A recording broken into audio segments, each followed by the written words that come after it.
Party और विचारधारा की बात हुई। 19 से लेकर के 24 तक बिहार में सत्ता के समीकरण कई बार बने और बिगड़े।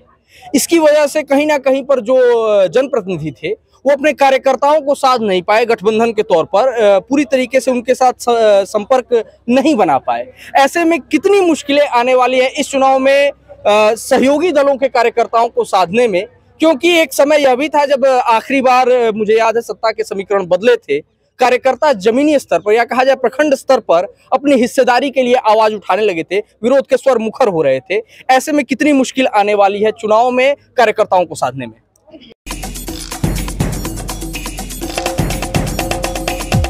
लोकसभा चुनाव अब अपने अंतिम चरण में पहुंच चुके हैं।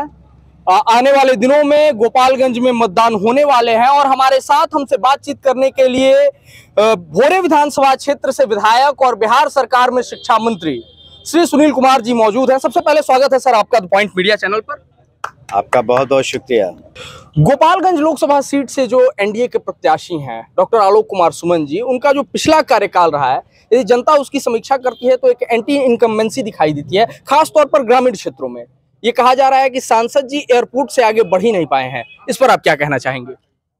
देखिए, ये लड़ाई जो है, ये जो चुनाव हो रहा है, ये मुद्दों का चुनाव है जी। और पहली बात आपको हम स्पष्ट रूप से बता दें कि हम जितने इलाके में गए हैं, अपने इलाके में भोरे क्षेत्र में और कटिया और कई जगहों पर गए हैं, तो जन समर्थन व्यापक है।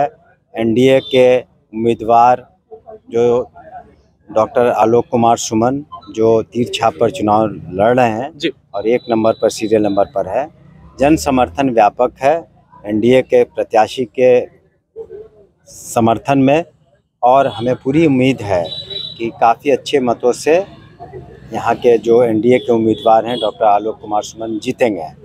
जहाँ तक एंटी इनकम्बेंसी की बात है, तो जो भी जनप्रतिनिधि होता है, चाहे वो मुखिया हो, चाहे वो सांसद हो, चाहे वो विधायक हो, पार्षद हो, तो कुछ दिनों के बाद जब उसका कार्यकाल अंत होने लगता है तो एक जनरल कहा जाता है कि एंटी इनकम्बेंसी है, क्योंकि उसके कार्यकाल से, उसके काम से हर कोई खुश नहीं रहता है, संतुष्ट नहीं रहता है।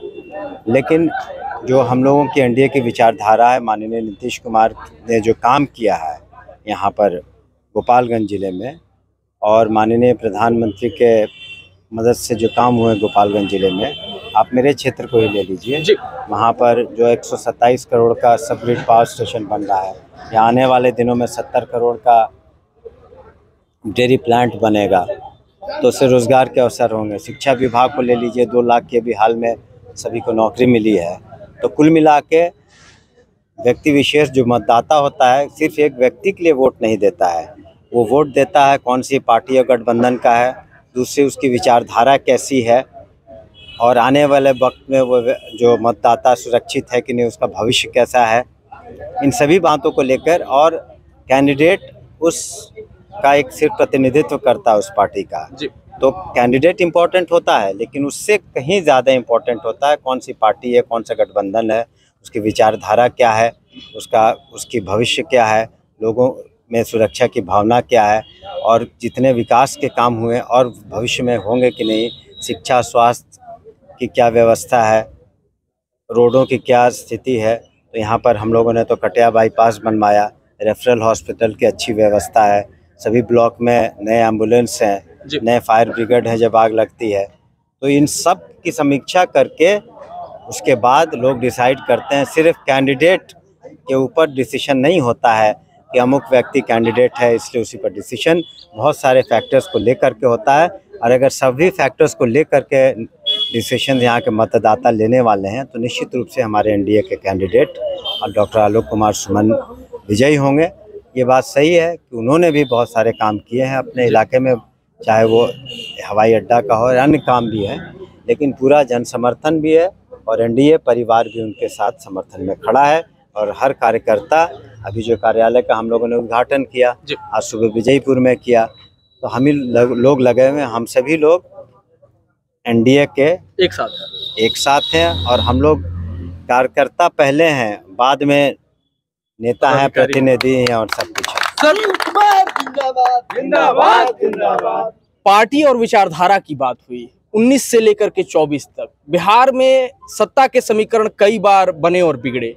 इसकी वजह से कहीं ना कहीं पर जो जनप्रतिनिधि थे वो अपने कार्यकर्ताओं को साध नहीं पाए, गठबंधन के तौर पर पूरी तरीके से उनके साथ संपर्क नहीं बना पाए। ऐसे में कितनी मुश्किलें आने वाली है इस चुनाव में सहयोगी दलों के कार्यकर्ताओं को साधने में, क्योंकि एक समय यह भी था जब आखिरी बार मुझे याद है सत्ता के समीकरण बदले थे, कार्यकर्ता जमीनी स्तर पर या कहा जाए प्रखंड स्तर पर अपनी हिस्सेदारी के लिए आवाज उठाने लगे थे, विरोध के स्वर मुखर हो रहे थे। ऐसे में कितनी मुश्किल आने वाली है चुनाव में कार्यकर्ताओं को साधने में? ये जो असमंजस है मीडिया में मुझे ज्यादा नजर आती है, न कि कार्यकर्ताओं में। ये कोई असमंजस कार्यकर्ताओं में नहीं है, हम एकजुट हैं। मीडिया को चूंकि अपनी बातों को रखना है, डिबेट करना है, इस तरह की बातें आप कर सकते हैं, लेकिन हमने नहीं देखा कि इस तरह के स्वर मुखर हैं मतदाताओं के बीच में, या फिर कोई किसी तरह का कन्फ्यूजन एनडीए के परिवार में है, उनके कार्यकर्ताओं में है, नेताओं में है, और मतदाताओं में भी कोई कन्फ्यूजन नहीं है। सभी लोग चाहते हैं कि माननीय प्रधानमंत्री नरेंद्र मोदी जी तीसरी बार प्रधानमंत्री बने और बिहार में, हमारे सूबे में विकास पुरुष नीतीश कुमार के हाथ मजबूत हों। इस पर आम मतदाता में कोई कन्फ्यूजन नहीं है, और ख़ास करके एनडीए परिवार में किसी तरह का कोई कन्फ्यूजन नहीं है। जो भी कन्फ्यूजन है या जो भी ये डिबेट का विषय है वो सिर्फ मीडिया में है। और रिजल्ट आपको मैं बता दूं, आप 4 जून को 4 लाख पार आप जो भी देखिएगा कि बहुत अच्छे मार्जिन से यहाँ के कैंडिडेट एक और सवाल, कहा जाता था कि एनडीए के जो वोटर्स होते हैं वो साइलेंट होते हैं, मीडिया में बोलते नहीं है, लेकिन वो वोटिंग परसेंटेज में अंतर दिखता है, साइलेंट वोटर्स होते हैं। इस बार वोटिंग परसेंटेज कई जगहों पर गिरे हुए हैं। ऐसे में भोरे विधानसभा क्षेत्र में साइलेंट वोटर्स को बूथ पर पहुंचाने के लिए क्या करने वाले हैं आप लोग? हम लोगों ने रणनीति बनाई है कि जितने कार्यकर्ता हैं, नेता हैं, इसी बात पर जोर दें कि देखिए हमारी संख्या ज़्यादा है, एनडीए के वोटरों की संख्या मतदाताओं की ज़्यादा है, तो अधिक से अधिक हर एक कार्यकर्ता अपने अपने बूथों पर ध्यान दे, अपने गांवों पर ध्यान दे, और अधिक से अधिक मतदाताओं को लेकर के बूथ तक लाएं। और हम लोगों ने ज़्यादा इस बात पर जोर दिया है कि हम लोग न सिर्फ मीडिया के द्वारा जनसंपर्क करें, लेकिन व्यक्ति विशेष हर गांव में जाएं और जनसंपर्क जो फिजिकल कांटेक्ट है उस पर ज़्यादा हम लोगों ने जोर दिया। आपका बहुत बहुत शुक्रिया। जय। चलिए, चलते चलते हमारे चैनल के माध्यम से जो भी लोग आपको देख रहे हैं, निश्चित तौर पर बड़ी संख्या में उसमें भोरे विधानसभा क्षेत्र की जनता शामिल है, उनसे आप क्या कहना चाहेंगे? हम उनसे पुनः एक अपील करना चाहेंगे भोरे विधानसभा की जनता से कि आप सोच समझ कर एक ऐसे उम्मीदवार को चुनिए और एक ऐसे सरकार को चुनने में मदद करिए जो ईमानदार हो और आपके लिए काम करती हो।